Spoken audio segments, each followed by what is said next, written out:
The top news posts of November 3rd. Monday, November 3rd, at 3:09 a.m. Trump administration highlights federal judge temporarily blocks guard deployment in Portland. The New York Times. A federal judge has temporarily halted the Trump administration's National Guard deployment to Portland. Citing a lack of justification, the preliminary injunction extends a block on troops amidst ongoing protests, sparking questions about federal authority over state National Guards. Sunday, November 2nd, at 11:44 p.m. What to know about a stabbing attack aboard a train in Britain. App News. A man has been charged with 10 counts of attempted murder after a train stabbing in Britain. Victims are receiving support as the incident sparks a wider debate on rail security. The UK Transport Secretary states metal detectors at train stations would make life impossible. Sunday, November 2nd, at 11:42 p.m. At least 20 dead after magnitude 63 earthquake hits Afghanistan. BBC. A powerful magnitude 6.3 earthquake has ripped through northern Afghanistan, claiming at least 20 lives and injuring 260 others. The deadly tremor left the iconic Blue Mosque surrounded by rubble.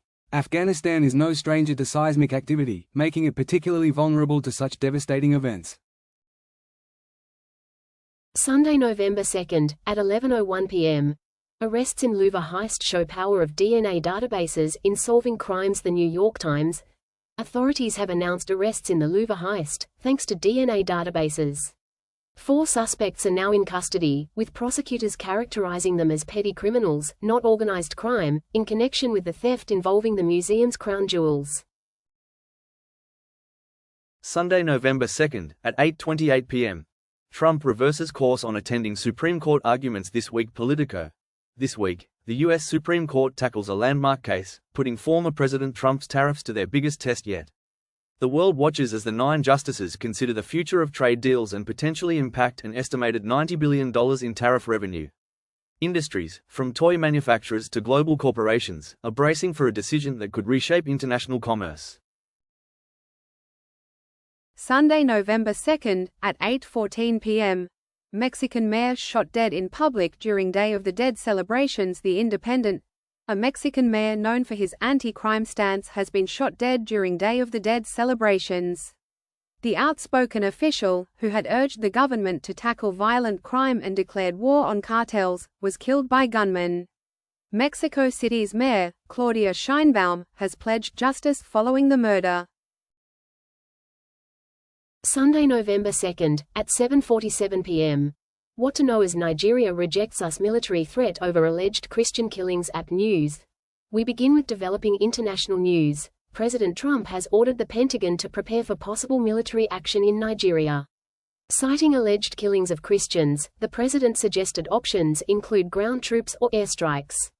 Nigeria, however, is firmly rejecting the U.S. threat and dismissing claims of Christian genocide. The stern warnings have already sent Nigerian assets tumbling. Sunday, November 2nd, at 7:26 p.m. Israel says it received remains of 3 hostages from Gaza as fragile ceasefire holds. NPR. We begin with somber news from the Middle East. Israel has confirmed receiving the remains of 3 hostages from Gaza, among them American Omer Neutra. This development unfolds as a fragile ceasefire continues to hold. Elsewhere, Israeli air raids have reportedly struck Gaza, and 2 Palestinians were killed in the West Bank. Sunday, November 2nd, at 7:06 p.m. Trump says no Tomahawks for Ukraine for now. Reuters. Former President Trump says is, not really, considering sending long-range Tomahawk missiles to Ukraine, at least for now. This comes even as the Pentagon had reportedly cleared such a transfer, leaving the final decision up to him. Meanwhile, one opinion piece suggests Ukrainian President Zelensky might be winning over Trump voters. Sunday, November 2nd, at 6:30 p.m. Trump boasts are getting paid a lot of money by Paramount, praises new CBS owners in unaired clip from wide-ranging 60 Minutes interview. Deadline. President Trump's recent 90-minute, 60 Minutes interview with Norah O'Donnell is drawing attention. Unaired clips revealed Trump boasting about payments from Paramount and praising CBS's new owners. Key takeaways from the wide-ranging discussion also include the president's firm commitment to ongoing ICE raids, stating they haven't gone far enough. Sunday, November 2nd, at 6 p.m. Oil extends gains after OPEC suspends output hikes in Q1. Reuters. Oil prices are climbing this morning after OPEC Plus announced a pause in planned output increases beyond December. Citing glut fears, the cartel is taking a cautious approach to production. This move is sending crude higher, with Morgan Stanley already lifting its oil forecast, as global markets open mostly higher. Sunday, November 2nd, at 5:56 p.m. Mississippi woman kills escaped rhesus monkey saying she feared for her children's safety. PBS. A Mississippi woman has fatally shot an escaped research monkey, saying she feared for her children's safety.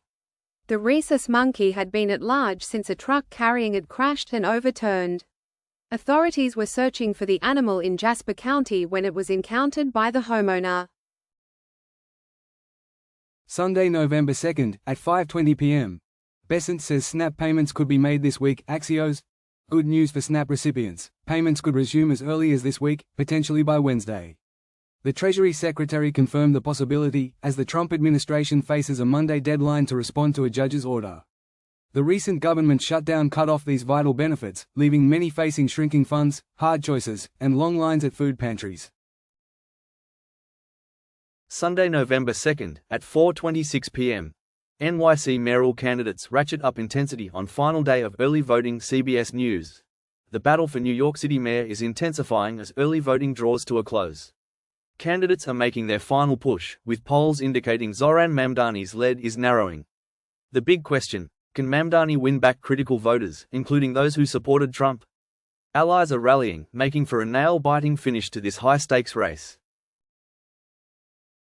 Sunday, November 2nd, at 7:14 a.m. Hundreds feared dead in Tanzania as president claims election victory. Financial Times. Tanzanian president has been sworn in for a second term after securing a disputed election victory with over 97% of the vote. The win comes amid reports of hundreds feared dead in post-election unrest, with the main opposition rejecting the results. Tight security remains in place across the nation.